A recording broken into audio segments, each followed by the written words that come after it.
c'est bon? Oui. Quand on a un petit bébé qui a du mal à se sécuriser pour s'endormir ou qui se réveille beaucoup ou qui a du mal à être changé de position dans l'espace rapidement, qui va pleurer, qui va être inconfortable pour dormir en poussette ou qui veut être bercé uniquement pour l'endormissement, on a ce qu'on appelle une intolérance vestibulaire. Alors, ça veut dire quoi? Ça veut dire qu'on a un conflit relationnel entre l'œil, l'oreille interne et la posture cervicale. L'objectif de tout ça, c'est deux choses. Sécuriser corporellement l'enfant et le désensibiliser pour lui montrer que tout va bien dans les mouvements qu'il ne fait pas correctement et spontanément. Ok. Rien de ce que vous faites dans votre quotidien n'est à l'origine de ça. On ne sait pas comment ça démarre. On a des facteurs aggravants qui sont la prématurité, qui sont l'alitement prolongé pendant la grossesse, qui sont le travail compliqué à la sortie de bébé, qui ont eu du coup du mal à activer tous ces récepteurs au niveau de l'œil, de la tête et des cervicales. L'objectif pour désensibiliser ça, c'est d'abord de sécuriser son bébé. Donc ça, on peut le faire pour l'endormissement.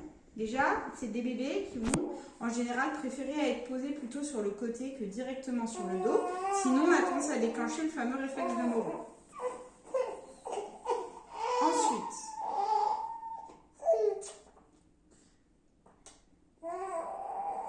quand j'ai réussi à poser mon bébé,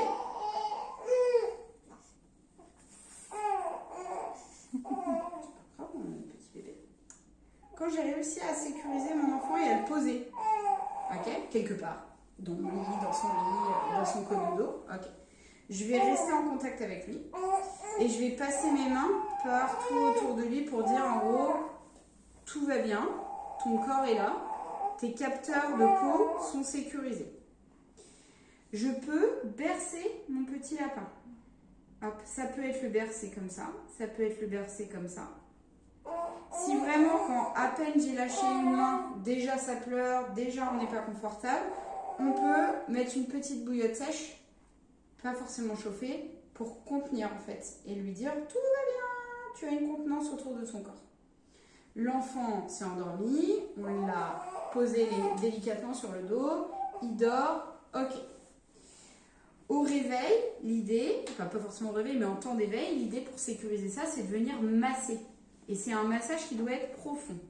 On vient vraiment, on part du nombril normalement, et on vient du coup lentement, et plus mon bébé a l'air inquiet, et plus je vais lentement, venir faire ce qu'on appelle du lissage, où je pars du nombril et je vais jusqu'au bout des doigts.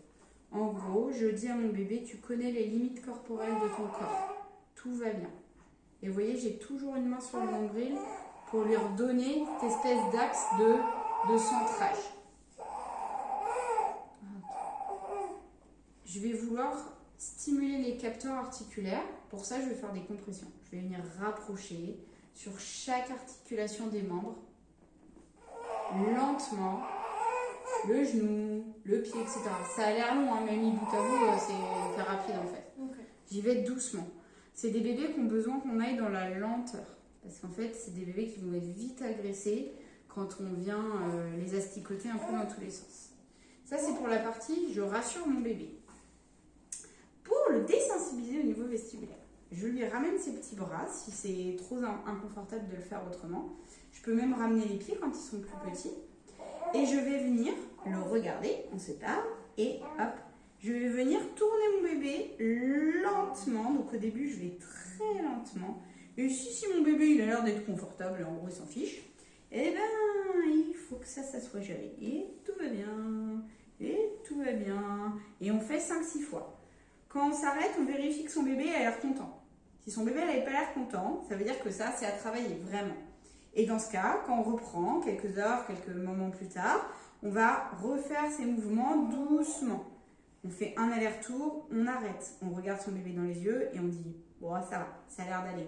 On va de l'autre côté. Un peu comme quand on fait des tournicotons sur soi. Si je fais 50 000 tours, c'est en faisant un tour dans l'autre sens que je vais recalibrer mon oreille. Ensuite, il faut aussi que je calibre le fait que mon bébé puisse avoir la tête qui tourne sans que ça lui provoque la tête qui tourne. Ok, pour ça, je me mets sur une chaise de bureau, j'assois mon bébé. S'il est tout petit, je le tiens dans le dos. Je le fais me regarder dans les yeux et je vais tourner lentement. Alors là, Bob ne le fait pas parce que c'est une peluche.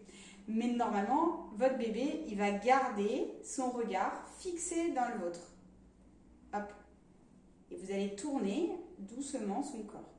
Quand on arrive à un moment où il va lâcher, c'est normal, c'est pas une chouette. On fait un tour lentement dans un sens. C'est pareil là. Il doit être confortable au fait de pouvoir en fait avoir un environnement qui tourne une fois sur lui.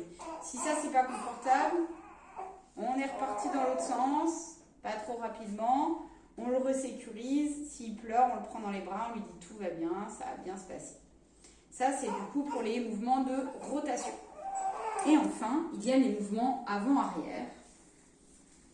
Et ces mouvements-là, on va se mettre sur une chaise, on peut se mettre au sol, au-dessus d'un tapis. Une chaise, c'est très bien. On assoit son bébé sur soi. Pareil, on lui récupère ses bras à l'intérieur, on lui permet de s'agripper à quelque chose. Au début, on lui tient la tête et l'objectif après, c'est d'avoir la tête qui puisse partir en arrière sans que ça provoque d'appréhension. Je regarde mon bébé dans les yeux et je vais me pencher, ok, doucement, et je reviens.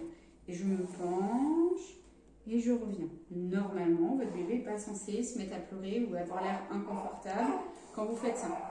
Pareil, comme ça c'est ok, on va le faire et à un moment donné, la tête va partir en arrière. On peut la soutenir avec les petites mains quand même sur le cou. Le but, c'est pas de faire de secouer son bébé. L'objectif, c'est dans un mouvement lent que votre bébé puisse mettre sa tête passivement en extension.